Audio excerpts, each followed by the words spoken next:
नमस्कार दोस्तों।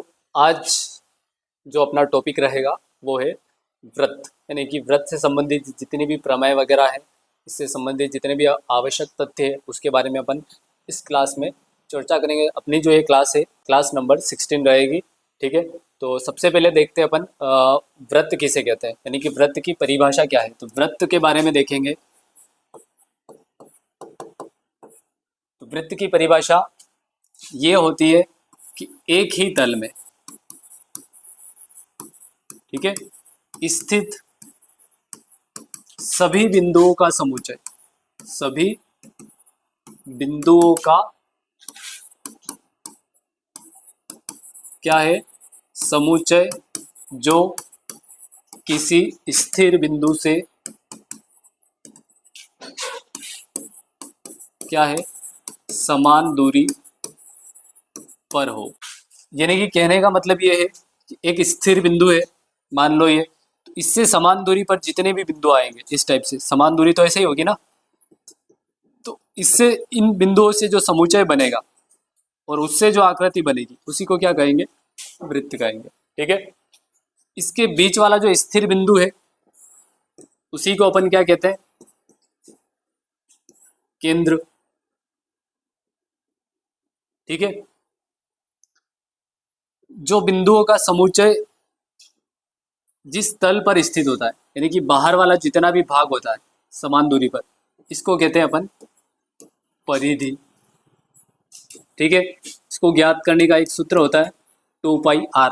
ठीक है, जहां पे पाई का मान क्या होता है, 22/7 रखो या फिर 3.14 रखो। उसके बाद में r जो है वो होती है त्रिज्या। तो त्रिज्या जो होती है, जो अपन दूरी ले रहे हैं समान दूरी, यहाँ से यहाँ तक की, यहाँ से यहाँ तक की, यहाँ से यहाँ तक की, यहाँ से यहाँ तक की, तो जो दूरी समान दूरी होती है उसी को क्या कहते हैं, त्रिज्या कहते हैं। ठीक है, इसके अलावा और देखें अपन, और क्या होता है इसमें, एक होता है जीवा। जीवा क्या होता है कि वृत्त की परिधि पर स्थित दो बिंदु को मिलाने वाली जो रेखा होती है उसी को क्या कहते हैं, जीवा कहते हैं। ये हो सकता है, ये हो सकता है। और देखें तो इसमें क्या होता है, व्यास। तो वृत्त की सबसे बड़ी जो जीवा होती है, जो केंद्र से होकर गुजरती है, कहाँ से होकर गुजरती है, केंद्र से होकर गुजरती है, ये है तो जीवा ही है, लेकिन इसको स्पेशल नाम दे दिया, क्या नाम दे दिया, व्यास। तो ये जो होता है वो त्रिज्या जो है उसका क्या होता है, डबल, यानी कि 2 इंटू त्रिज्या करोगे तो जाके क्या आएगा, व्यास आएगा। क्योंकि एक त्रिज्या तो इधर हो जाएगी, दूसरी त्रिज्या इधर हो जाएगी, दोनों जुड़ के क्या हो जाएगा, 2 इंटू त्रिज्या। तो व्यास का जो सूत्र बनेगा वो हो जाता है 2r। ठीक है, आ गया समझ में। अभी तक अपन ने केंद्र के बारे में देख लिया, परिधि के बारे में देख लिया, त्रिज्या के बारे में देख लिया, जीवा के बारे में देख लिया, व्यास के बारे में देख लिया। अब इसके बाद देखते हैं अपन चाप के बारे में। ठीक है, तो चाप जो होता है परिधि का कुछ भाग, उसी को क्या कहते हैं, चाप कहते हैं। तो ये दो प्रकार के होते हैं, एक तो होता है दीर्घ चाप, दूसरा हो जाएगा लघु चाप। अगर ये अर्धवृत्त, अर्धवृत्त का मतलब क्या होता है, ये आधा वृत्त जिसको व्यास जो है वो दो भागों में विभाजित करता है, तो ये अर्धवृत्त हो गया।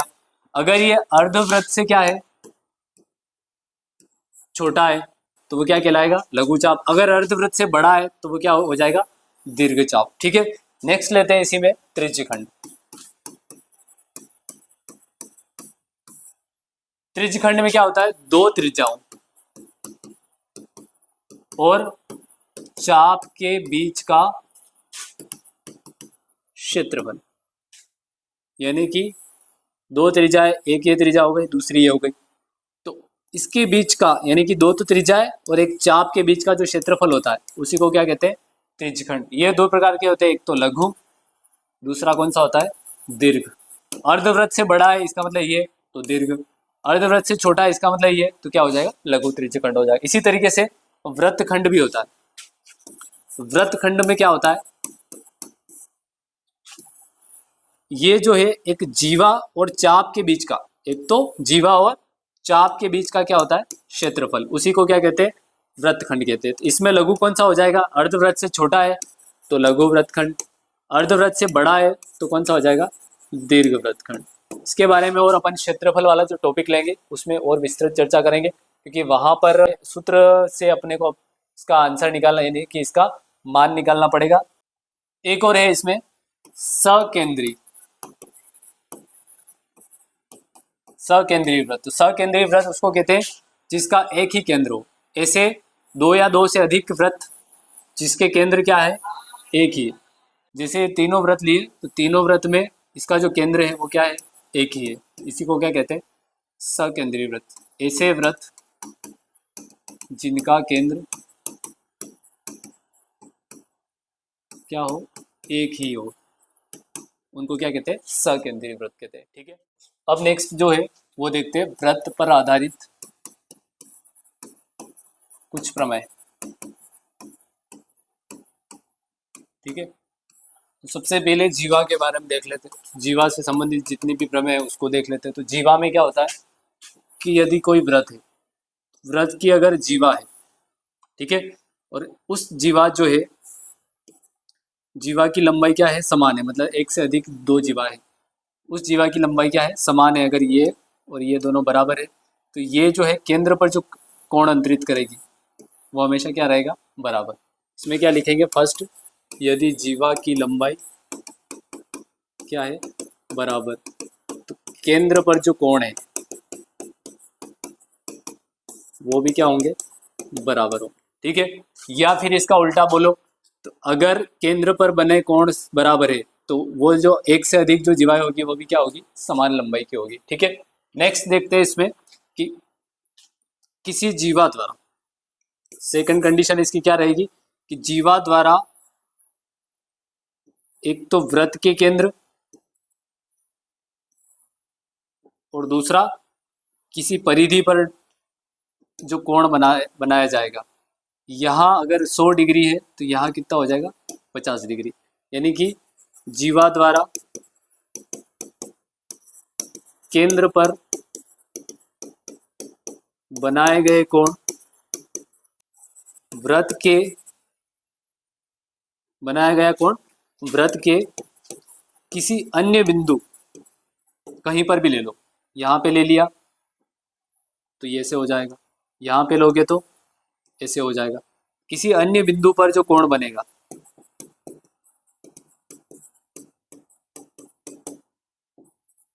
उस कोण का क्या होता है, दुगुना होता है। क्या होता है, दुगुना होता है, यानी कि डबल होता है। जैसे ये 100 है तो ये 50, ये भी कितना होगा 50, ये भी कितना होगा 50। ठीक है, अब इससे आगे देखते हैं तो वो है अर्धवृत्त के बारे में। अर्धवृत्त की क्या कंडीशन होती है कि अर्धवृत्त जो होता है वो वृत्त के अन्य बिंदु पर क्या अंतरित करता है, हमेशा समकोण। यहाँ जो कोण बनेगा हमेशा वो क्या रहेगा, समकोण रहेगा। किसके लिए लागू है ये, सिर्फ अर्धवृत्त के लिए। इसी तरीके से चक्री चतुर्भुज जो होता है, चक्री चतुर्भुज भी एक वृत्त के अंदर ही बना होता है। तो इसमें क्या होता है कि इसके आमने सामने वाले जो कोण है उसका योग जो है वो हमेशा क्या होता है, 180 डिग्री होता है। ठीक है, अब आता है त्रिभुज का अंतःवृत्त। त्रिभुज का अंतःवृत्त ये किसको कहते हैं, तो ऐसा वृत्त जो त्रिभुज की तीनों भुजाएं जो है उसको स्पर्श करे, उस वृत्त को कहते हैं त्रिभुज का अंतःवृत्त। इससे आगे लेंगे तो स्पर्श रेखा के बारे में देख लेते हैं अपन। स्पर्श रेखा के बारे में, तो स्पर्श रेखा जो होती है इसका कॉन्सेप्ट ये रहता है कि अगर वृत्त के बाहर बिंदु से अगर देखें, जैसे ये वृत्त है, इसके बाहर कोई बिंदु है, तो वहां से अगर स्पर्श रेखाएं खींचेंगे तो वो कितनी खींचेंगे, कितनी होगी, वो 2 होगी। और वो दोनों स्पर्श रेखाएं हमेशा क्या होती है, बराबर होती है। यानी कि ये और ये क्या होगी, बराबर होगी। और एक कंडीशन क्या होती है इसमें कि केंद्र से स्पर्श रेखा का जो बीच का जो कोण होगा वो हमेशा क्या होगा, लंब, यानी कि 90 डिग्री होगा, समकोण अंतरित करता है हमेशा। ठीक है, केंद्र से मिलाने वाली रेखा पर स्पर्श रेखा जो है वो क्या करती है, समकोण अंतरित करती है। इधर का कोण भी क्या हो जाएगा, 90 डिग्री हो जाएगा। इतना आ गया समझ में, ये तो हो गया अपना कॉन्सेप्ट। अब इससे संबंधित कुछ सवाल देख लेते हैं। जैसे सवाल नंबर 1 है, एक वृत्त की त्रिज्या 10 सेंटीमीटर है, यानी कि वृत्त जो है उसकी त्रिज्या क्या है,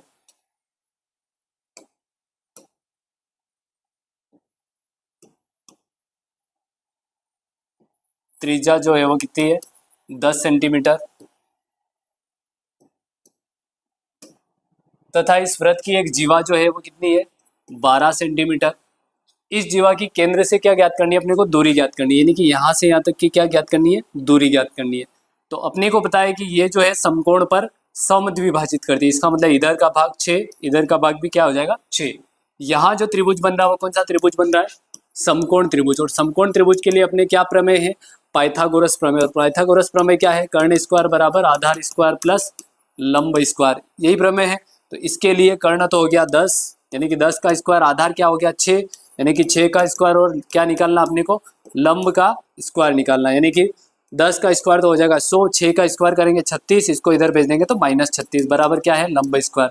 जैसे ही यहाँ से स्क्वायर हटा, यहाँ पे क्या लग जाएगा रूट, और 100 में 36 गए कितने बचे 64। 64 का जो रूट होता है वो क्या होता है 8, यानी कि लंब बराबर क्या आ गया 8।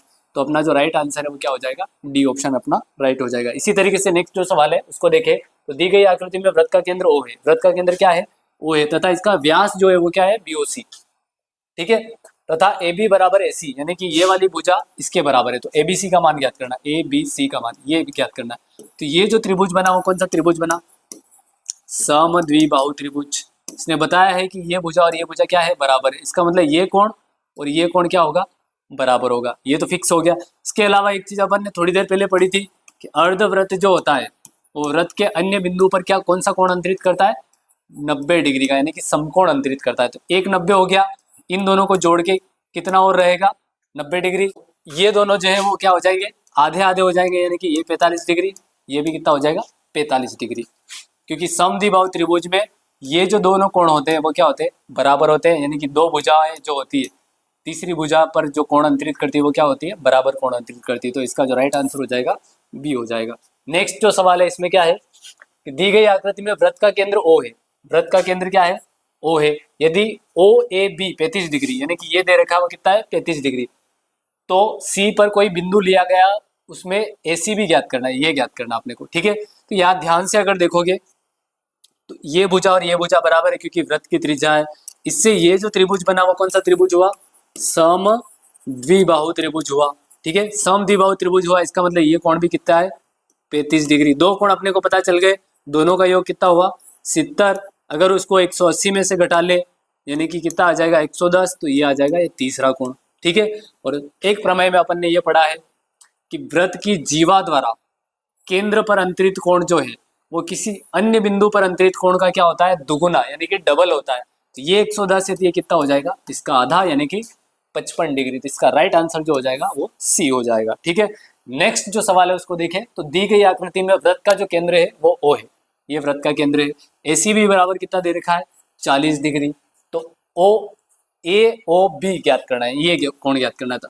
एक ही जीवा द्वारा बने कोण है दोनों, ये 40 है तो ये इसका क्या हो जाएगा डबल, यानी कि 80 डिग्री। तो अपना राइट आंसर क्या हो जाएगा डी ऑप्शन राइट रहेगा इसमें, ठीक है। नेक्स्ट सवाल को देखते हैं। दी गई आकृति में त्रिभुज ABC तथा त्रिभुज DBC, यानी कि एक तो ABC और दूसरा है DBC, इस प्रकार है कि कोण BAC बराबर 50, ये 50 डिग्री और दूसरा 60 डिग्री। तो BCD का मान ज्ञात कीजिए, यानी कि BC और D का मान ज्ञात करना, ये पूरा ज्ञात करना, ठीक है। अब इसमें क्या ध्यान रखेंगे कि ये जीवा है और जीवा द्वारा वृत्त के किसी भी बिंदु पर कोण जितने भी होते हैं वो क्या होते हैं बराबर होते हैं। तो ये 50 है तो ये भी कितना हो जाएगा 50, एक 50 दूसरा 60, टोटल कितना हो गया 110। उसमें से तीसरा कोण निकल जाएगा, 180 में से माइनस कर लो तो ये आ जाएगा 70, अपना राइट आंसर। नेक्स्ट सवाल को देखें। तो दी गई आकृति में वृत्त का केंद्र क्या है O है, ठीक है। यदि AOB यानी कि ये वाला कोण कितना है 40 डिग्री, तो OAB ज्ञात करना है, OAB ज्ञात करना है, ये वाला कोण अपने को क्या करना है ज्ञात करना है, ठीक है। 40 है और एक चीज पता है कि ये केंद्र से दूरी है यानी कि त्रिज्या है। तो ये जो त्रिभुज बन रहा है वो कौन सा त्रिभुज बन रहा है समद्विबाहु त्रिभुज बन रहा है, ठीक है। और समद्विबाहु त्रिभुज में ये दोनों कोण क्या होते हैं हमेशा बराबर होते हैं। एक 40 है तो दूसरे बाकी जो बचे कोण है वो कितने हो जाएंगे 140। तो इसके आधे आधे दो कोण बन जाएंगे कितने कितने के 70 डिग्री के। तो इसका जो राइट आंसर है वो क्या हो जाएगा डी ऑप्शन इसका राइट आंसर रहेगा। नेक्स्ट सवाल को देखें। इसमें दे रखा है दी गई आकृति में वृत्त का केंद्र O है ये ओ दे रखा है, जिसका माप जो है वो कितना है 100 डिग्री है।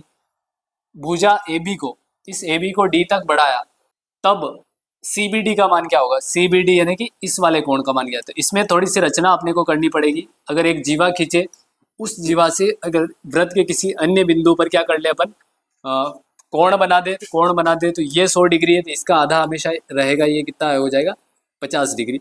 अब अगर इस आकृति को देखो तो ये जो क्या है, एक चक्रीय चतुर्भुज वाली आकृति बन गई। और चक्रीय चतुर्भुज में अपन ने पढ़ा कि आमने सामने वाले कोण जो होते हैं उनका योग जो होता है हमेशा कितना होता है 180 डिग्री, यानी कि ये 50 है तो ये वाला कोण जो है वो कितना हो जाएगा 130 डिग्री। ठीक है, ये 130 है और इस लाइन पर दो कोण बन रहे हैं, ये 130, तो दूसरा कितने का हो जाएगा, तो दूसरा हो जाएगा 50 डिग्री का, क्योंकि टोटल आसन्न कोणों का योग जो होता है वो कितना होता है 180 डिग्री। तो अपना राइट आंसर हो जाएगा 50 डिग्री। नेक्स्ट जो सवाल है उसको अगर देखें तो दिए गए वृत्त का केंद्र O है, ठीक है, दिख ही रहा है। वृत्त के बाहर कोई बिंदु लिया P, से वृत्त की स्पर्श रेखा खींची PT, जिसकी लंबाई जो है वो 24 सेंटीमीटर तथा OT जो है यहाँ से यहाँ तक वो कितना है 7 सेंटीमीटर। तो OP की लंबाई अपने को ज्ञात करनी है। एक चीज इसमें फिक्स ये देखना है कि ये त्रिभुज कौन सा है, तो ये त्रिभुज बनेगा कौन सा, समकोण त्रिभुज। समकोण त्रिभुज क्यों बना, क्योंकि यहाँ स्पर्श रेखा और केंद्र से दूरी जो होती है उसके बीच का जो कोण बनता है, यानी कि त्रिज्या के बीच का कोण जो बनता है वो हमेशा क्या बनता है 90 डिग्री। इसका मतलब अपने को क्या ज्ञात करना है, कर्ण ज्ञात करना उसके सामने। तो कर्ण स्क्वायर बराबर हो जाएगा आधार स्क्वायर प्लस लंब स्क्वायर। तो आधार तो है अपना 7 और लंब है 24 का स्क्वायर, 7 का स्क्वायर 49 और 24 का स्क्वायर होता है 576। कितना होता है 576। दोनों को जोड़ोगे तो 9 और 6 15, 7 और 4 11 और 1 12 और ये 6, यानी कि 625। अगर कर्ण का मान ज्ञात करना है, स्क्वायर हटा दें, यहाँ पे क्या लग जाएगा रूट 625, और 625 का वर्गमूल जो होता है वो कितना होता है 25। तो अपना जो राइट आंसर है वो क्या हो जाएगा, C ऑप्शन राइट हो जाएगा। ठीक है, यदि किसी वृत्त की दो त्रिज्या है, ठीक है, और उन त्रिज्याओं के बीच का जो कोण है वो कितना दे रखा है 130 डिग्री, तो इन त्रिज्याओं के अंत में बनी स्पर्श रेखा है, यानी कि यहाँ पे जो स्पर्श रेखा है बनी हुई है दो, ठीक है, के बीच का जो कोण है वो कितना होगा, यानी कि ये वाला कोण अपने को ज्ञात करना है। तो स्पर्श रेखा और त्रिज्या के मध्य वाला कोण हमेशा कितने डिग्री का होता है 90 डिग्री। ये भी कितना होगा 90 डिग्री। इसमें से ये कितना है 130 डिग्री। चौथा अपने को निकालना है, जो आकृति बनी वो कौन सी आकृति है, चतुर्भुज। और चतुर्भुज के चारों कोणों का योग कितना होता है 360 डिग्री। उसमें से कितने अपने को पता है 130 प्लस 90 प्लस 90, किस में से माइनस हो जाएगा 360 में से, ठीक है। 90 और 90 180, 180 और 130 कितने हो जाएंगे 310, यानी कि 360 माइनस क्या हो जाएगा 310, तो ये आंसर हो जाएगा अपना 50 डिग्री। तो ये वाला जो कोण आया वो कितना आ जाएगा 50 डिग्री। तो राइट आंसर हो जाएगा C। इस तरीके से मैं उम्मीद करता हूँ आपसे कि ये जो टॉपिक है आपको अच्छे से समझ में आया होगा, और इस टॉपिक से सवाल जो आएंगे वो इसी टाइप के आएंगे, ठीक है। तो आप घर पर करने की कोशिश करना। इसी के साथ अपनी क्लास को अपन यही ख़त्म करते हैं, यही समाप्त करते हैं। Thank you.